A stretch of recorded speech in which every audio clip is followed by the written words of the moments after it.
Um, Talk to me today just a little bit. I want to talk about.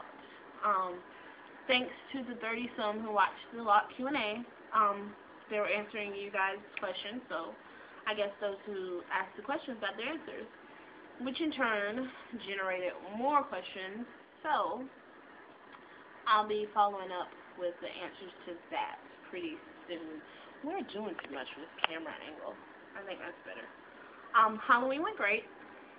Me and my baby's mother, who's my best friend and the mother of my godson, we went out as we do every year together. We had an awesome time and we looked fabulous. So I'll put a couple pictures at the end of that. Introduction to my new hairstyle. As I said in the lock Q&A, I have to stop retwisting my hair every week just because I don't want thin locks. I want them to fluff up really nicely. What is her name? Lovely Jor.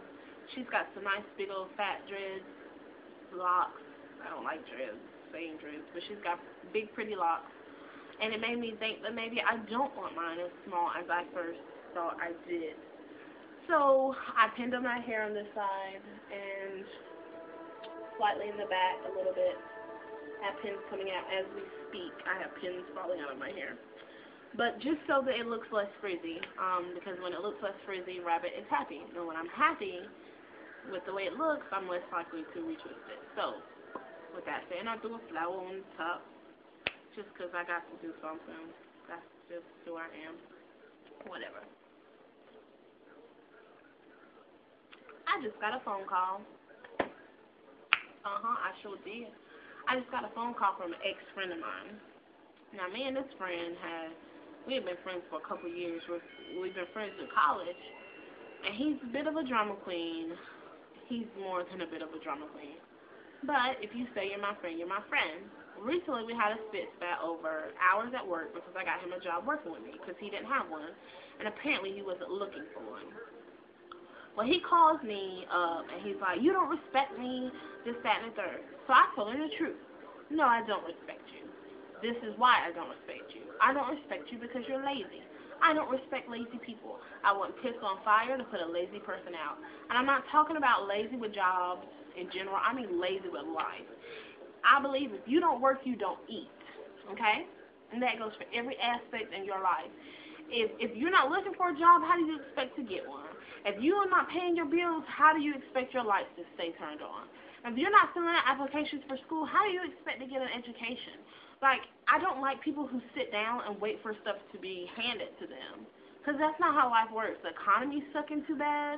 That's just not how things work. You're not just going to sit down and somebody's going to hand you a silver platter. Like, when you're doing nothing but sitting in a house and smoking marijuana all day, and I don't smoke marijuana, I don't have a problem with people who smoke marijuana, but when that's all that you're doing and you're not being productive, I think you're being disrespectful to the rest of the potheads out there. That's all I'm saying. Anyway, but that's the type of person he is. I'm your friend, and when I see you effing up, it's my job to tell you, you need to get your together. That's how my friends are with me. My baby's mother, she don't play that boo-boo. If I walk out the house and I got on something ratchet, she'll be like, excuse me, why do you have that on? You look a hot mess. And no, you don't have to talk to people like that. That's just the way she is. I appreciate her bluntness. That's why we're friends. Some other people will hate her and call her a mean ass, because she is. But I respect that. But that's how I want you to be with me. If you see me, you ain't even have to be my friend. You could be a YouTube viewer. And if you encounter me and I'm doing something that's gonna equal a pound fail in my life, or you know it's just a stupid decision that I'm making, so on and so forth, then tap me on the shoulder. Rabbit, you might want to step back and think about the decisions you're making, because they're not going to be prosperous for you, you know? And that's what I expect out of my friends, and that's what I give. My problem with him is that he smiles and giggles all the time. You're nothing but smiles and giggles. I do no wrong until you're mad at me. So he didn't like the little statement I made about him being lazy. So in turn, he gets on Twitter. Now, mind you, I made this statement to him on the phone directly, no three-way. It was just him and I. He gets on Twitter and I'm all sorts of bitches.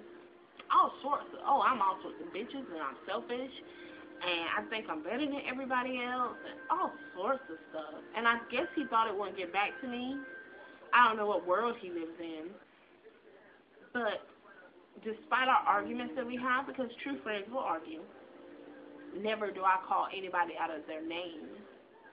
I never call him some of the stuff that I think sometimes because that's disrespectful to him. And if I consider him my friend, then I won't do that.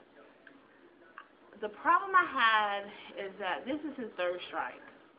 By third strike, I mean this is the third time this year that we've had an argument where he's popped off at the mouth about me.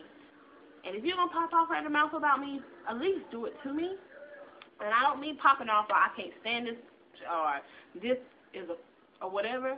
I mean a long list of stuff that I am or I am not or stuff that I do that gets on his nerves.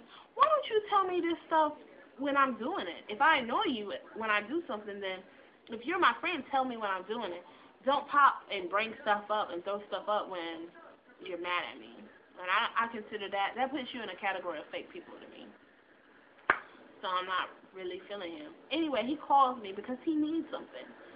And that's what happens when you do people dirty. You need them before they need you. And I just gently tell him, no, thank you, baby. I choose not to help you. I'm sorry. Go call somebody else. Well, rather, you're the only friend that I have. No, correction, I was the only friend that you had. You have displaced my trust. I can't find it, and I choose not to look for it anymore. When people, either you are accelerating my life or you're pulling me down. And if I feel that you're pulling me down, then there's only a certain amount of stepping back I'll do for you before I cut you off. So, with that being said, another discussion on friends. Stop letting your friends, people, get on YouTube singing and doing stuff that they cannot do. I have some, I'll say friends from another social network. Yeah. And they promote their YouTube videos on Twitter. I want people to watch my YouTube videos even though I ain't really talking about anything. So I watch their YouTube videos. But this particular person, y'all, Lord Jesus, she really wants to sing. Like, she wants Puffy to come on her YouTube page and, like, discover her. But she can't sing at all. Like, it's garbage. Like, I vomited a little bit in my throat just then thinking about it. And she got family members on there like, oh, she can sing so well. I just love it. No, are you listening to the same thing that I'm listening to? Really? YouTubers, stop lying to people. If something's garbage, say it's garbage. If you watch this video right here and you say it's garbage, then put in my comments, this is garbage. If that's how you honestly feel. I didn't rate, I didn't comment because I'm not here to hurt anybody's feelings, but I need to get to the root of the problem. And the root of the problem is not the people that can't sing. It's you guys who are allowing this to happen without telling people the truth. Somebody's holding that camera when this girl is singing, and they're not telling her that she sounds like 4 cuss words in a line. Like, nobody's telling her this, so stop doing that to people. Stop it. But on an up note, it's awful. On an up note, if you are looking for someone who can sing, because there are many people on YouTube that are doing their thing in the singing category, really. Coco Femme, if you don't know her or love her, then you should, because she's awesome. She's just got such a bubbling personality, and she's very sweet. And every Sunday she does a Sunday morning song, and it's very inspirational, and your girl can sing. So go to her channel and subscribe to her. I listen to it every Monday because I'm usually busy with church and stuff on Sunday, but it really gives me inspiration for the week, and everybody needs Jesus, right?